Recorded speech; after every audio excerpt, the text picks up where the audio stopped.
Hello students, good evening everyone. Welcome आप सभी के सीडी परिवार में। और आज की क्लास में हम लोग डिस्कस करने वाले हैं निपुण भारत के बारे में। इससे पहले डियर फ्रेंड्स, हम लोगों ने 3 क्लासें ले चुके हैं, जिसमें हम लोगों ने जीन पियाजे और वाइगॉस्की और कोहलबर्ग, ये 3 टॉपिक जो आपके बहुत इंपॉर्टेंट टॉपिक हैं, जिनको बेस कह सकते हैं हम लोग सीटेट का, ये हम लोग कंप्लीट कर चुके हैं। आज की क्लास में हम लोग निपुण भारत के बारे में पढ़ेंगे। आपकी सीटेट की परीक्षा में क्वेश्चन आप 1 से 2 क्वेश्चन आपको जरूर देखने को मिलता है निपुण भारत से। तो आप सभी विद्यार्थियों का स्वागत है, वेलकम है इस एडी परिवार में।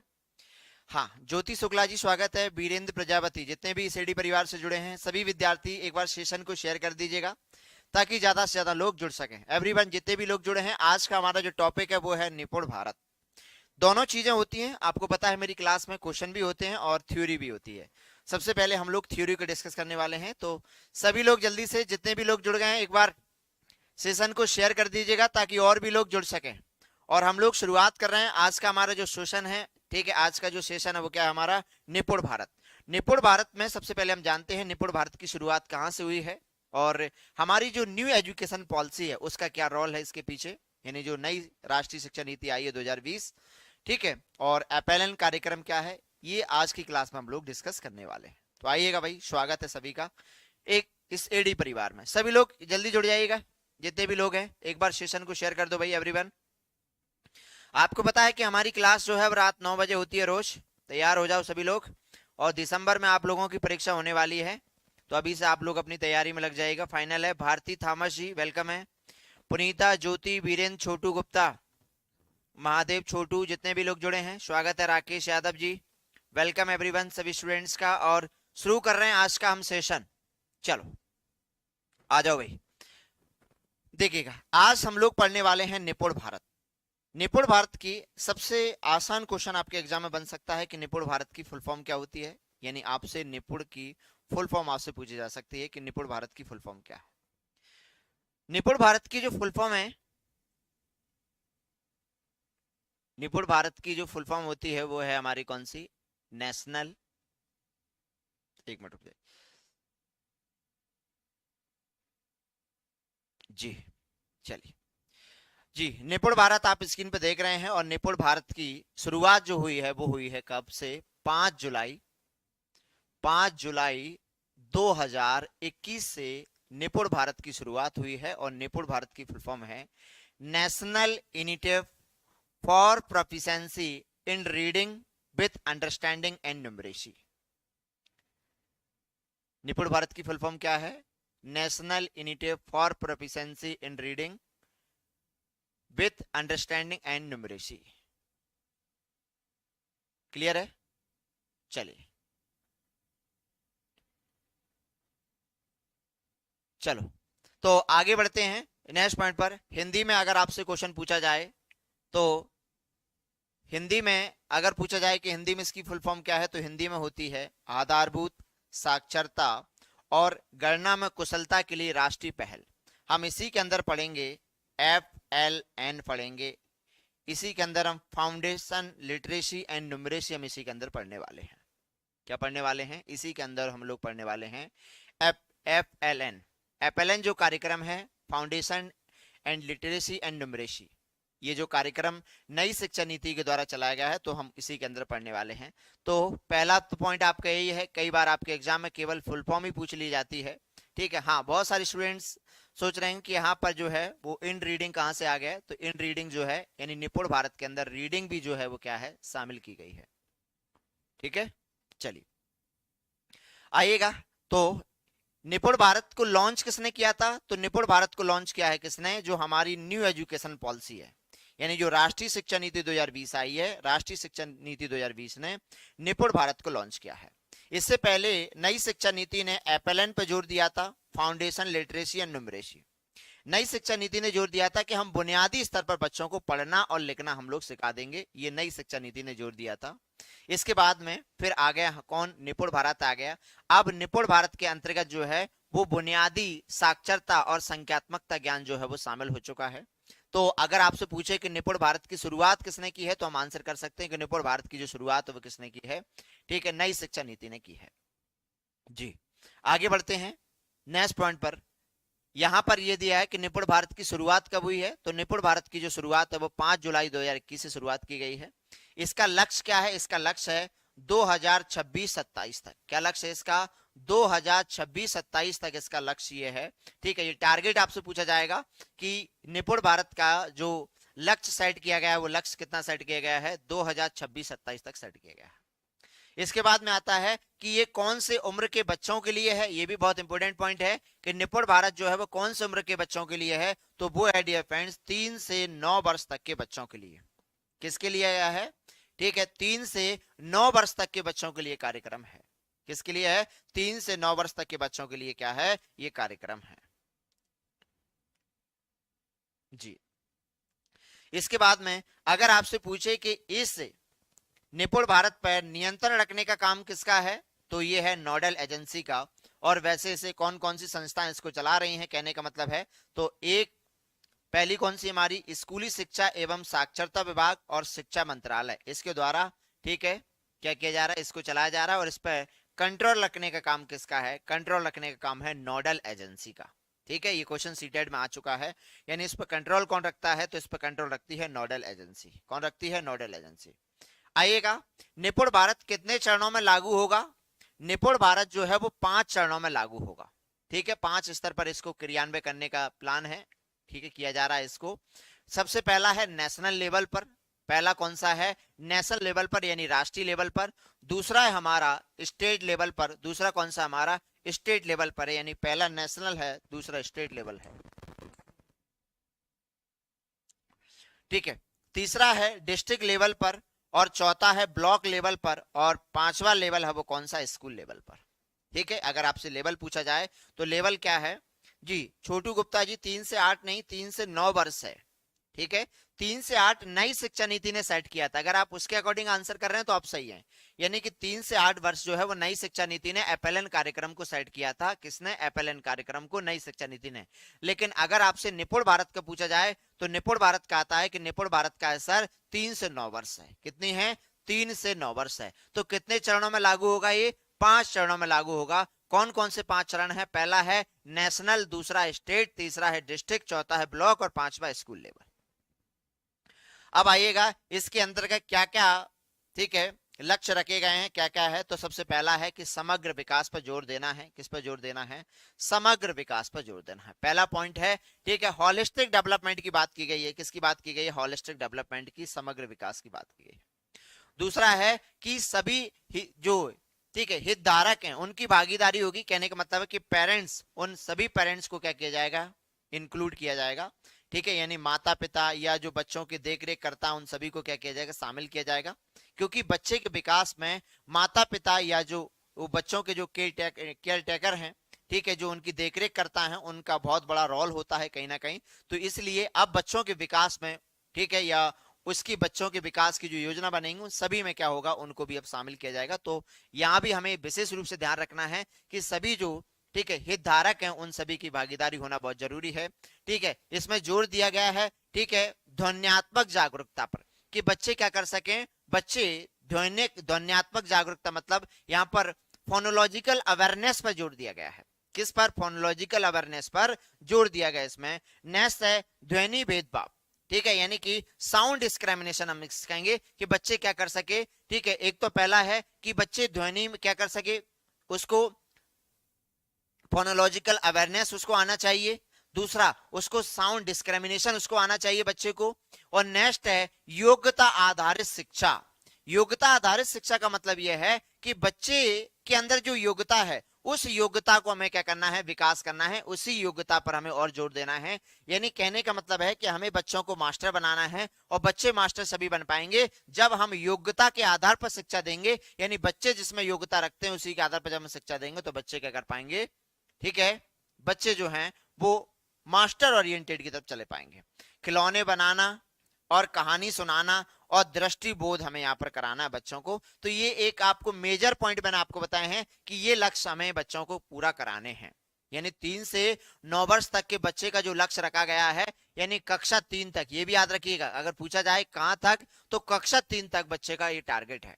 कक्षा 3 यानी कि 9 वर्ष तक के बच्चे को क्या है, ये टारगेट सेट किया गया है कि ये बच्चे सीख ले सारी चीजों को। जी, समझ में आ रहा है ना सभी को?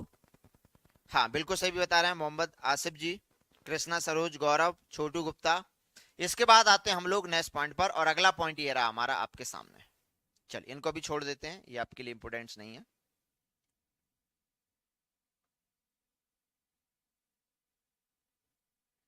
जी, अब हम आपको बताने वाले हैं कि निपुण भारत के उद्देश्य क्या हैं। ये एक बार समझ लेते हैं क्या क्या उद्देश्य हैं, क्योंकि आपके एग्जाम में सीधा क्वेश्चन भी यहाँ से पूछ लेता है कि निपुण भारत के क्या क्या उद्देश्य हैं। तो आइएगा हम एक बार उनको समझ लेते हैं।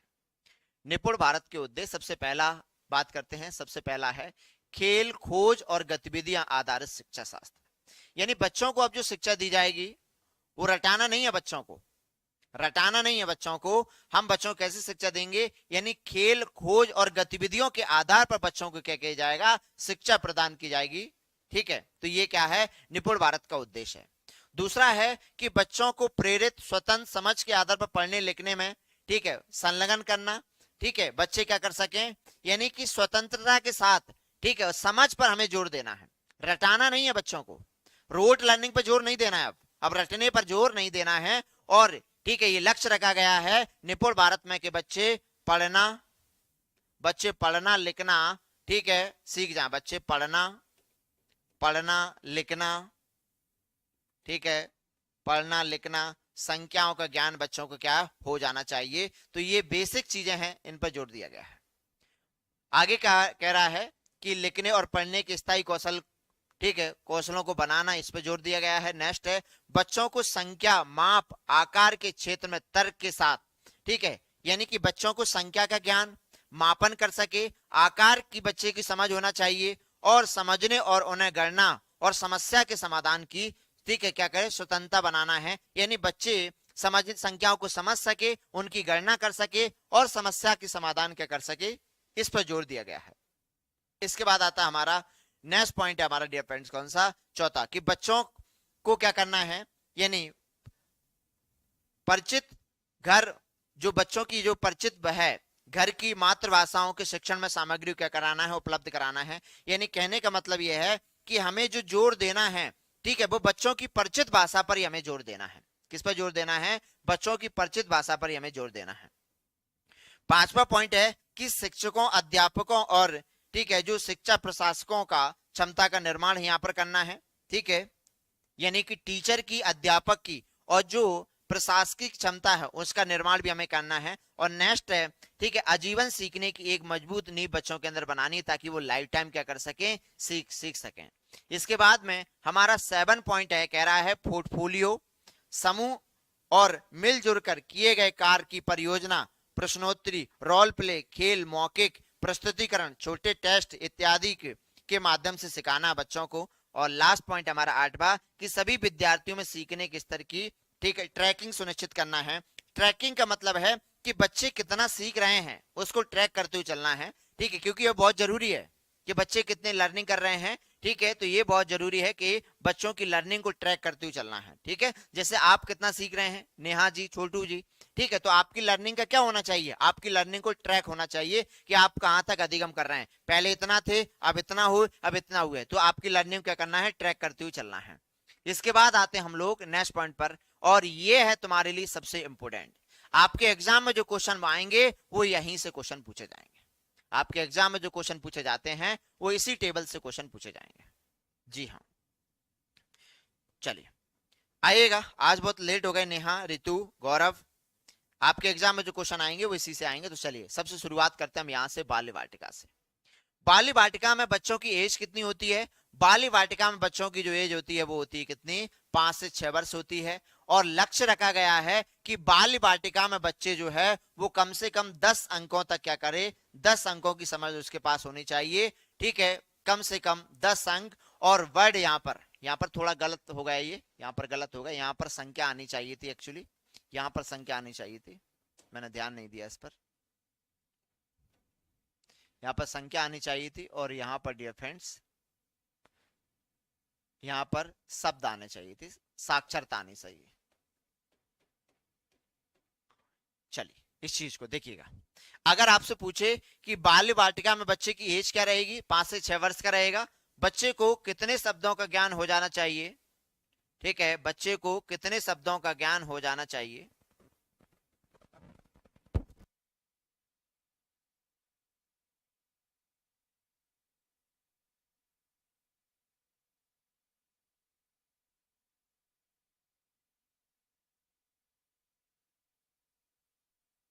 चलिए, तो बाली वाटिका में कम से कम कितने, कम से कम 10 अंक, और शब्द अगर आपसे पूछे तो कम से कम बच्चे को 2 शब्दों का ज्ञान होना चाहिए।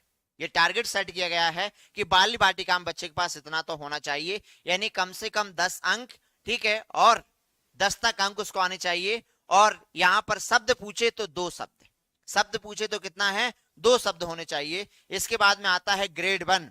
ग्रेड 1 में बच्चे की जो एज होगी वो 6 से 7 होगी, और यहां पर अगर पूछे संख्या कितनी है तो 99 संख्या है, और अगर शब्द पूछे तो 4 से 5 शब्द हैं।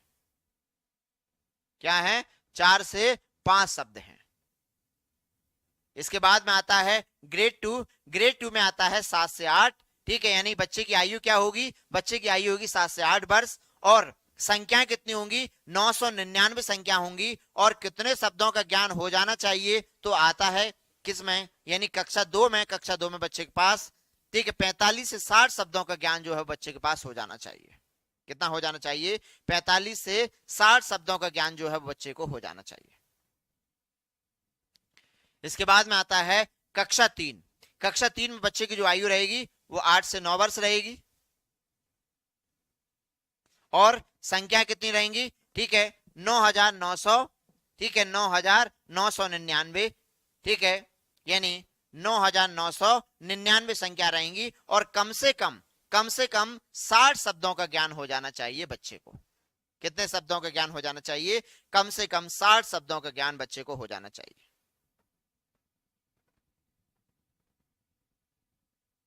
चलो, इसके बाद आते हैं, अब एक पॉइंट और आता है आपके सामने कि इसमें स्कूल प्रोग्राम मॉडल शुरू किया गया है। एक पॉइंट और है यहां पर, वो पॉइंट ये है यहां पर डियर फ्रेंड्स, वो पॉइंट आपका ये है।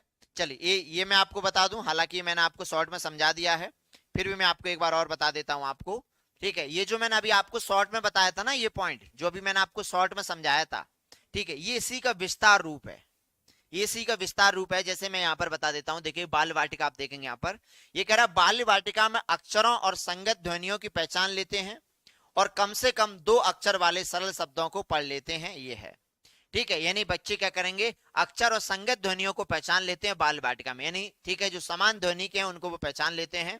कक्षा 1 में अर्थ के साथ पढ़ लेते हैं, और ऐसे छोटे वाक्यों जो आयु के अनुसार किसी अज्ञात पाठ या भाग हो, ठीक है, जिसमें 4 से 5 सरल शब्दों को पढ़ लेते हैं। इसके बाद में आता है कक्षा 2। कक्षा 2 में आता है कि अर्थ के साथ पढ़ लेते हैं, और 45 से 60 शब्दों क्या हो जाता है, बच्चे क्या कर लेते हैं, 1 मिनट में पढ़ लेते हैं। तो ये है जो भी अब मैंने आपको बताया था कि कक्षा 3 में मिनिमम 60 शब्द का ज्ञान हो जाना चाहिए। इसके बाद में, ठीक है, नेक्स्ट पेज में भी हमारा वही है, गणित में जो मैंने आपको बताया है कि बाल वाटिका में 10 अंकों का ज्ञान होना चाहिए। इसमें एक चीज इंपोर्टेंस है जो मैं आपको बता दूं, कौन सी इंपोर्टेंस है, कि देखिएगा बाल वाटिका में 10 तक के अंकों को पहचानना और पढ़ लेते हैं। एक क्रम में घटनाओं की संख्या, वस्तुओं, आकृतियों को क्या कर लेते हैं, व्यवस्थित कर लेते हैं। अब यहाँ पर कक्षा 1 में बच्चे के पास संख्या कितनी होंगी, 99, ठीक है, यानी कक्षा 1 में संख्याएं कितनी होंगी, 99 तक पढ़ लिख लेते हैं। सरल जोड़ और घटाव कर लेते हैं। आपसे एग्जामिनर पूछ सकता है कि कहां पर बच्चे सरल जोड़ और घटाव कर लेंगे, किस कक्षा में जाकर बच्चे जो हैं वो सरल जोड़ और घटाव कर लेंगे। तो आपको उत्तर बनेगा कि सर कक्षा 1 के बच्चे जो हैं वो, उसमें टारगेट सेट किया गया है कि कक्षा 1 के बच्चे सरल जोड़ और घटाव क्या कर लेंगे, ठीक है, तो ये कक्षा 1 के बच्चों के लिए है। इसके बाद आता है कक्षा 2, क्लास 2 आती है। क्लास 2 में 999 संख्या तक बच्चे पढ़ लिख लेंगे, और 99 तक की संख्याओं को क्या कर लेंगे, घटाव कर लेंगे, जो कि बहुत इंपोर्टेंट है, ठीक है, याद रखिएगा। 999 अगर पूछे घटाव कितना कर लेंगे तो 1 घटा देना, यानी कि 99, यानी 99 तक की संख्याओं को बच्चे क्या कर लेंगे, घटाव कर लेंगे, वो किस में, यानी क्लास 2 में कर लेंगे। क्लास 3 आता है कि यहां पर बच्चे, ठीक है, 999 तक संख्याओं के क्या कर लेंगे, पढ़ लिख लेंगे, और सरल गुणा, ठीक है, सरल गुणा समस्या को हल कर लेंगे। तो याद रखिएगा गुणा कहां पर कर लेगा, ये बहुत इंपॉर्टेंट पॉइंट्स है कि सर गुणा करेगा कक्षा 3 में, और घटाव कहां पर करेगा, घटाव जो है वो यहां पर कर लेगा। कक्षा 2 में बच्चा घटाव करेगा और कक्षा 3 में बच्चा जो है वो सरल गुणा कर लेगा। क्या ये दोनों पॉइंट्स क्लियर हुए? भारती, छोटू, मोहम्मद, आसिफ, पिंकी, नेहा, जितने लोग जुड़े हैं एक बार मुझे यस करके बताओ कि सर मुझे क्लियर हो गए हैं। मैं एक उसमें बता दूंगा, बाल वाटिका में 10, ठीक है, कक्षा 1 में 99, कक्षा 2 में 999, कक्षा 3 में 9999।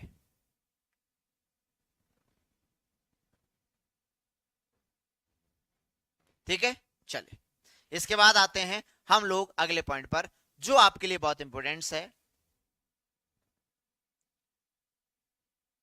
चलिए ये पॉइंट रहा आपके लिए, ये पॉइंट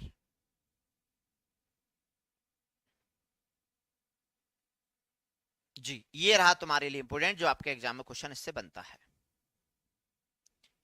ये है school model, S school model SMP, या ऐसे कह सकते हैं स्कूल प्रिपरेशन मॉडल, SPM। ठीक है, ये क्या है सर? कक्षा 1 के बच्चों के लिए एक कार्यक्रम सेट किया गया है, बहुत इंपॉर्टेंट है। कक्षा 1 के बच्चों के लिए मतलब कि जो बच्चे कक्षा 1 में जाएंगे उनके लिए कार्यक्रम सेट किया गया है, उनके लिए कार्यक्रम सेट किया है, कक्षा 1 के बच्चों के लिए कार्यक्रम सेट किया गया है, और 3 महीने का कार्यक्रम है जिसे हम स्कूल प्रिपरेशन मॉडल कहते हैं।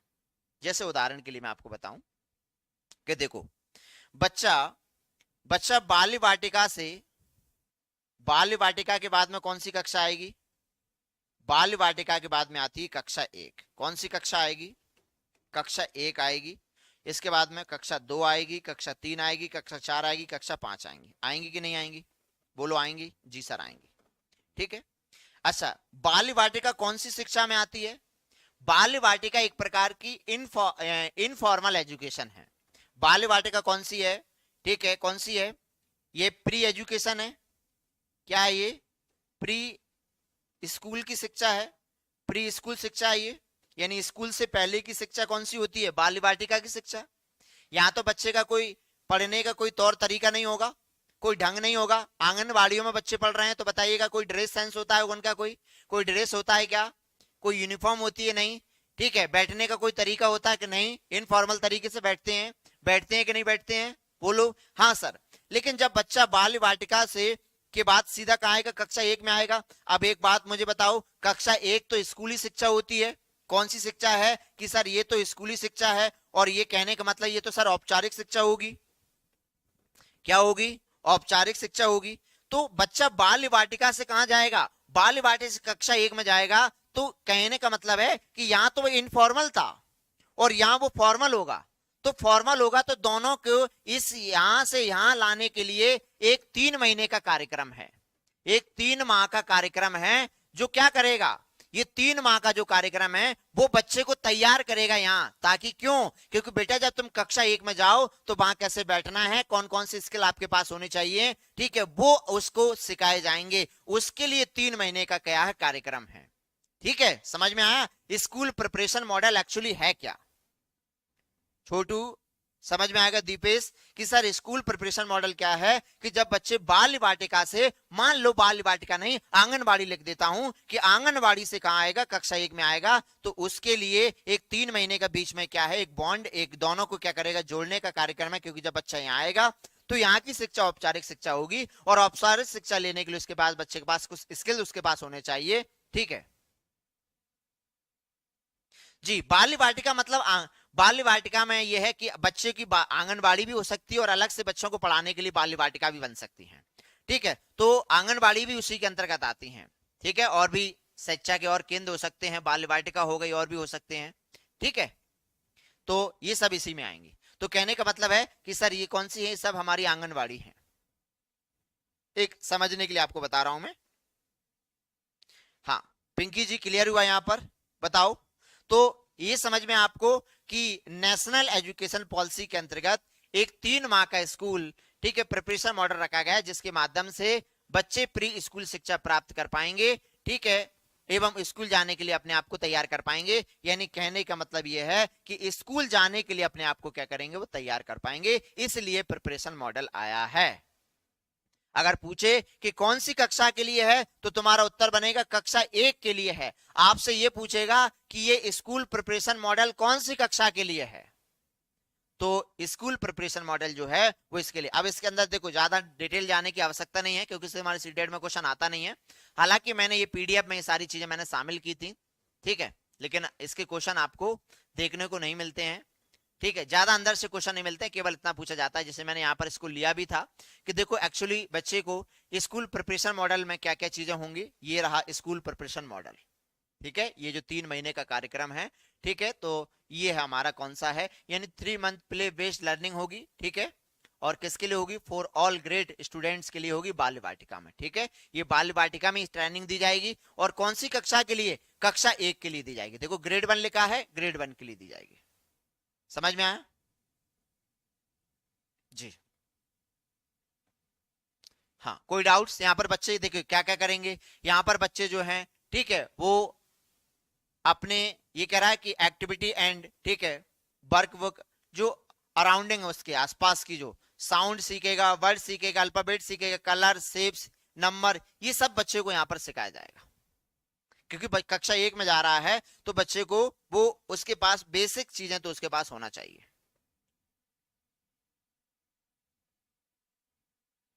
चलिए, पेपर आप लोगों का दिसंबर में है, आपको पता ही होगा, पेपर आप लोगों का दिसंबर है। मैं फिर कहूंगा इससे ज्यादा आपके लिए कुछ नहीं आता। एक तो आपको याद रखना है, याद रखोगे सभी लोग, बताओ एसपीएम, एसपीएम, ठीक है, कितने महीने का है, 3 महीने का है। कौन सी कक्षा के लिए है, कक्षा 1 के लिए है, ठीक है, किसके लिए है, कक्षा 1 के लिए है, ठीक है, किसके लिए है, कक्षा 1 के लिए। जी चलिए, इसके कुछ क्वेश्चन मैं आपको डिस्कस कर देता हूं, पूरे क्वेश्चन तो नहीं हो पाएंगे आज, ठीक है। चलिए, हाँ, इसकी पीडीएफ आप लोगों को एप्लीकेशन पर मैंने डाल दी गई है, आप लोग वहां से भी इसकी पीडीएफ को डाउनलोड कर सकते हैं, ठीक है, इसकी पीडीएफ को आप लोग वहां से भी डाउनलोड कर सकते हैं। चलिए, कुछ क्वेश्चन मैं आपके सामने ले लेता हूं ताकि आप लोगों की प्रैक्टिस आप लोगों की हो जाएगी। जी आज हिंदी का नहीं हुआ क्लास एक्चुअली, अभी आपकी पूरी जो टाइम सभी क्लास हो नहीं पा रही हैं, ठीक है। चलो आइएगा, पहला क्वेश्चन ये रहा तुम्हारे सामने, चलो जल्दी करो भाई। पहला क्वेश्चन आपकी स्क्रीन पर है, फर्स्ट क्वेश्चन।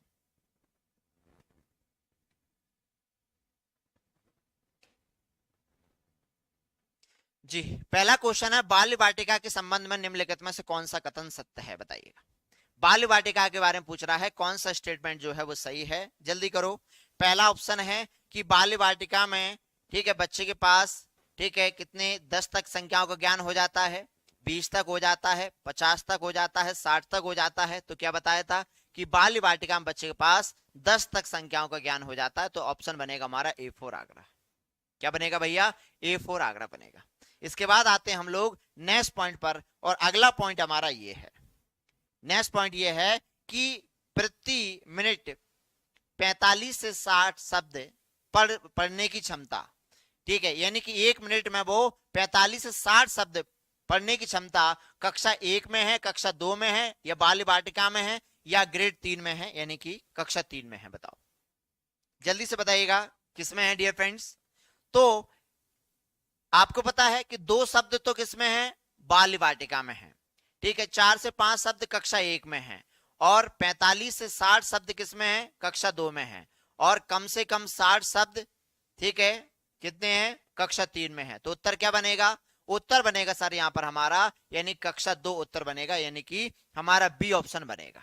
क्या बनेगा जी, राजीव सिंह जी, क्या बनेगा कि इसका सही उत्तर बनेगा, ठीक है, हाँ जी, कन्नौज वाले भी आइएगा, स्वागत है आपका। इसका क्या बनेगा सर, इसका हमारा उत्तर जो है वो B4 बॉम्बे बनेगा। इसके बाद आता है हमारा अगला क्वेश्चन, कह रहा है कि 99 तक की संख्याओं को घटाना और 999 तक पढ़ना लिखना जानते हैं। तो मैंने क्या बताया था कि बाल्य वाटिका में कितना होगा डियर फ्रेंड्स, कि सर बाल्य वाटिका में होगा 10, कक्षा 1 में होगा, कक्षा 1 में कितना होगा सर, कक्षा 1 में होगा 99 संख्याएं, और कक्षा 2 में कितनी होंगी कक्षा 2 में होंगी 999, राइट्स। और कक्षा 3 में कितनी होंगी सर? कक्षा 3 में होंगी 9999 होंगी कि नहीं होंगी? मैंने क्या बताया था, अगर आपसे पूछे कि 99 तक की संख्या है तो 99 तक की संख्या कक्षा 2 में घटा लेता है, और यहां पर घटाव सीख जाता है बच्चा, और इसमें बच्चा गुणा सीख जाता है किसमें, यानी कक्षा 3 में बच्चा गुणा कर लेता है। तो इसका उत्तर क्या बनेगा? इसका उत्तर बनेगा हमारा कौन सा डियर फ्रेंड्स? इसका उत्तर बनेगा हमारा बी फॉर बॉम्बे। जी, आगे बढ़ते हैं अगले क्वेश्चन पर। ये रहा तुम्हारा नेक्स्ट क्वेश्चन आपके सामने, फोर्थ क्वेश्चन आपकी स्क्रीन पर। कह रहा है कि 99 तक पढ़ने और लिखने के हल करने और गुणा करने गुणा समस्या को हल करने की क्षमता है 9999। 9999 उत्तर क्या बनेगा बताओ जल्दी से? सर इसका उत्तर बनेगा कक्षा 1 2 3। क्या बनेगा सर? इसका उत्तर बनेगा कक्षा 3, यानी कि ग्रेड 3 बनेगा। उत्तर हमारा डी फॉर दिल्ली बनेगा। क्या बनेगा? डी फॉर दिल्ली बनेगा। जी, इसके बाद आते हैं हम अगले क्वेश्चन पर, नेक्स्ट क्वेश्चन पर, और ये है तुम्हारा पांचवा क्वेश्चन आपके सामने। निपुण भारत को प्रोत्साहित करने के लिए एनसीईआरटी द्वारा, कह रहा है एनसीईआरटी द्वारा, निपुण भारत को प्रोत्साहित करने के लिए एनसीईआरटी द्वारा स्कूल तैयारी कार्यक्रम शुरू किया गया है। स्कूल तैयार एसपीएम, एसपीएम किसके लिए तैयार हुआ है? बोलो, स्कूल प्रिपरेशन मॉडल किसके लिए तैयार हुआ है? सर स्कूल प्रिपरेशन मॉडल जो है वो कक्षा 1 के लिए तैयार हुआ है। किसके लिए हुआ है? कक्षा 1 के लिए। किसके लिए है? कक्षा 1 के लिए है। जी हाँ, निशा, पंकज, भारती, सानिया, हरप्रीत। जी, तो क्या बनेगा कि सर किसके लिए शुरू किया गया है? ये पूछा जाएगा। कार्यक्रम शुरू किया गया था, यानी कि आंसर द्वारा स्कूल तैयारी कार्यक्रम शुरू किया गया था। किसके लिए? कक्षा 1 के लिए शुरू किया गया, याद रखिएगा। इसके बाद आता है हमारा नेक्स्ट पॉइंट।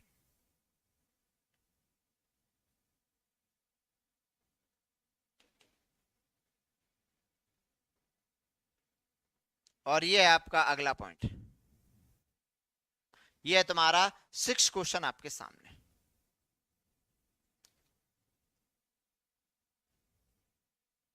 जी, ये कह रहा है, ये जो क्वेश्चन है 6 क्वेश्चन, कह रहा है निपुण भारत के अंतर्गत निम्नलिखित में से किस मूल्यांकन पर चर्चा की? देखिएगा, मूल्यांकन की अगर बात करें डियर फ्रेंड्स, मूल्यांकन तो हमें जोर देना है किस पर? फॉर असेसमेंट पर जोर देना है। किस पर जोर देना है? फॉर असेसमेंट पर। ठीक है, कौन से असेसमेंट पर? For assessment.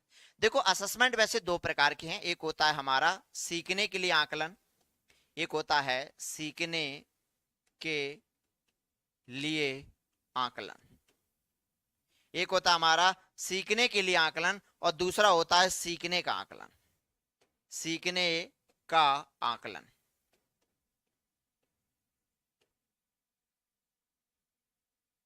देखो, सीखने का आकलन जो होता है ये शिक्षण के साथ होता है और इसका उद्देश्य सिखाना है।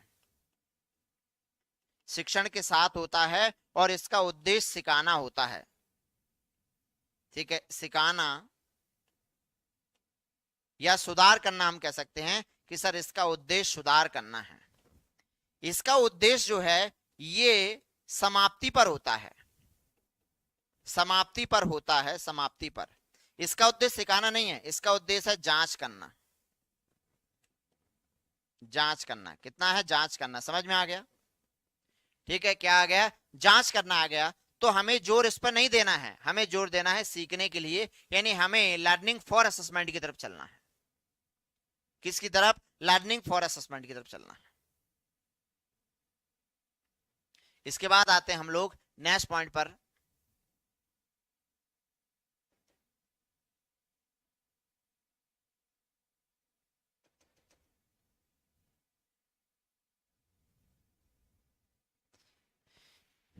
चलिए, आज ये पता नहीं हैंग कर रहा है कुछ रीजन की वजह से, तो आगे के क्वेश्चन हम लोगों को नेक्स्ट क्लास में करने पड़ेंगे। कोई रीजन की वजह से हैंग कर गया ये। ठीक है, आज एक्चुअली क्लास हमें कम भी रखनी थी, तो मैं चाहता था कि ठीक है बीच में गैप ना लगे, इसलिए इस क्लास को हमने कंटिन्यू नहीं किया। आज क्लास हमारी यहीं तक होगी। बोर्ड भी बीच में गड़बड़ कर गया और थोड़ा सा कुछ काम भी है जिसकी वजह से हाँ, अभी तक आप लोगों की एक ही क्लास चल रही है और रात 9 बजे, ठीक है। बाकी की क्लास जो है वो आपकी अभी नहीं ले पा रहा हूँ मैं, लेकिन बहुत जल्दी आप लोगों की, मतलब राखी के बाद आप लोगों की सारी क्लासें दिन में भी आप लोगों की चलेगी, पेडागोजी वाली भी। तो जितने लोग हैं, उम्मीद करते हैं कि आपको अभी तक जो क्लासें दी जा रही हैं उससे आप लोग सेटिस्फाई हैं, ठीक है, और समझ में आ रहा है। बस मैं कह रहा हूँ आप लोग जुड़ जाइएगा, ठीक है। पीडीएफ, हाँ, ये पीडीएफ आप लोग ले लेना, तो हो सके आप लोग खुद सॉल्व कर लेना। पीडीएफ आपको कहाँ मिलेगी? पीडीएफ मिलेगी आपको यहाँ पर। सॉरी, अब तो ये चल ही नहीं रहा। पीडीएफ नोट कर लो, मेरा मोबाइल नंबर नोट कर लो, 8517048600।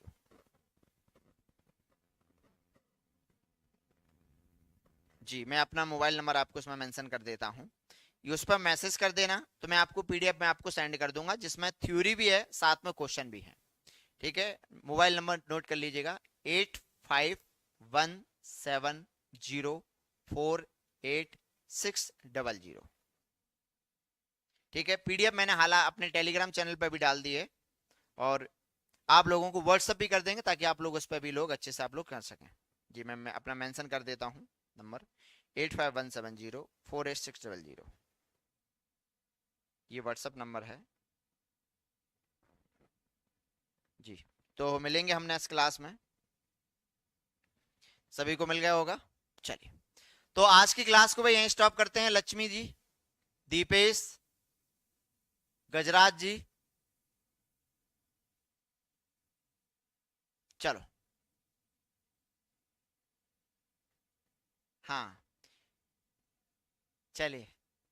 तो आज इस क्लास को जी, दीपेश, पिंकी, हरप्रीत, केशव, गजराज, वीरेंद्र जी, चलो आज की क्लास को स्टॉप करते हैं। मिलेंगे भाई नेक्स्ट क्लास में जी। व्हाट्सएप आप मैसेज कर दीजिएगा, आपको मिल जाएगा। चले, जय हिंद, जय भारत सभी विद्यार्थियों को।